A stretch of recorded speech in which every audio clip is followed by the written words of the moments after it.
mempresentasikan hasil pekerjaan kami tentang lisosom. Pertama-tama izinkan kami untuk mempresentasikan diri. Bersama saya Raihana Komaria.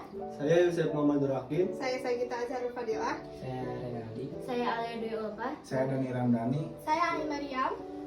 Oke, pertama-tama pengertian lisosom dan sejarah lisosom akan dipresentasikan oleh Sagita. Pengertian lisosom.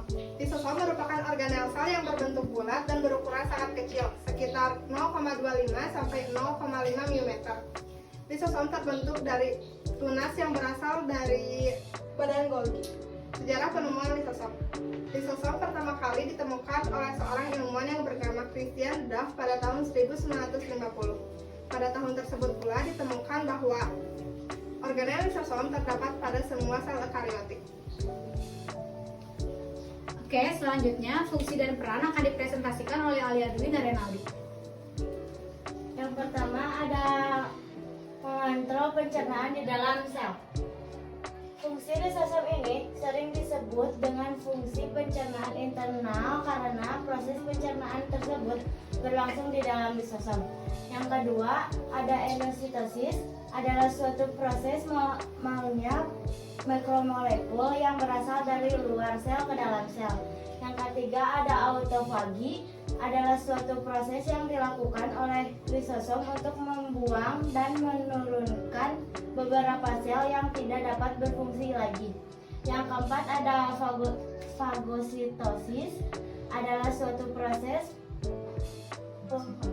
pemasukan berbagai partikel yang memiliki ukuran relatif besar, yaitu berdiameter di atas 5 μm dan beberapa mikroorganisme seperti bakteri dan virus ke dalam sel.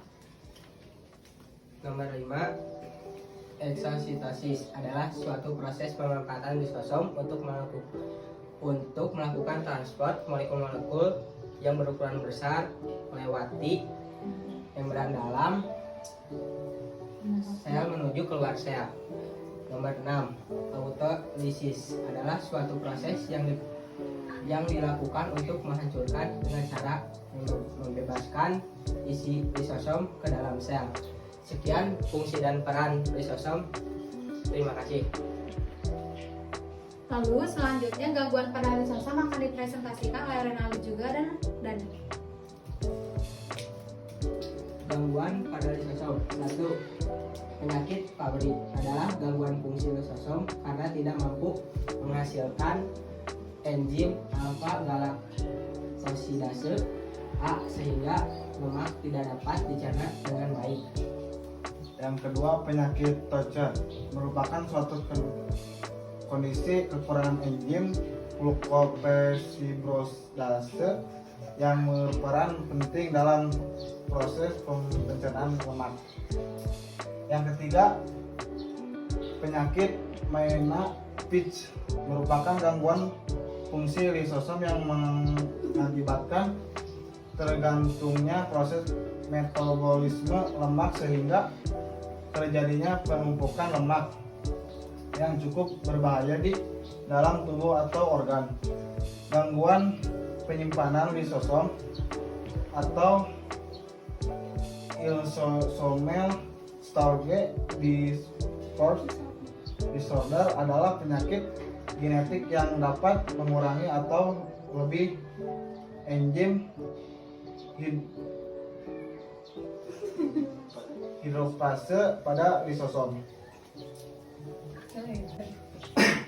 Oke, di sini saya akan menjelaskan tentang lysosomal storage disorder disebabkan oleh yang pertama kekurangan enzim aktivator, yang kedua kekurangan substrat protein aktivator, yang ketiga kekurangan transport protein untuk mengangkut hasil pencernaan dari lisosom, dan yang keempat adalah adanya kelainan pada proses post translational protein enzim. Sekian. Lalu selanjutnya bagian-bagian dari lisosom akan dipresentasikan oleh Yusuf dan Ayu. Saya di sini akan mempresentasikan struktur lisosom. Yang pertama ada enzim hidrolitik. Ditunjukkan oleh garis kuning ini yang berwarna oranye bulat-bulat. Jadi enzim hidrolitik adalah sebuah enzim yang memiliki fungsi dan kemampuan untuk mencerna mikromolekul secara intraseluler dalam berbagai kondisi. Yang kedua ada membran sel. Membran sel adalah sebuah struktur yang membatasi keberadaan suatu organel sel. Ditunjukkan oleh garis putih ini pada garis-garis biru. Fungsinya yaitu untuk memisahkan ruang internal lisosom yang berisi enzim bersifat asam dari sitoplasma yang memiliki pH netral.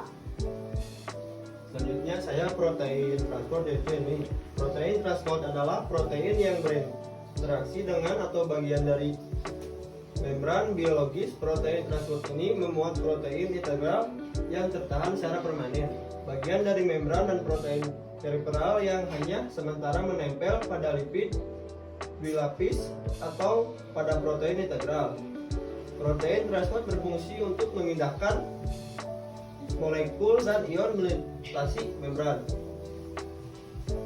Baik, sekian presentasi dari kelompok kami. Maaf jika ada kesalahan kata yang disengaja atau tidak disengaja. Wassalamualaikum warahmatullahi wabarakatuh.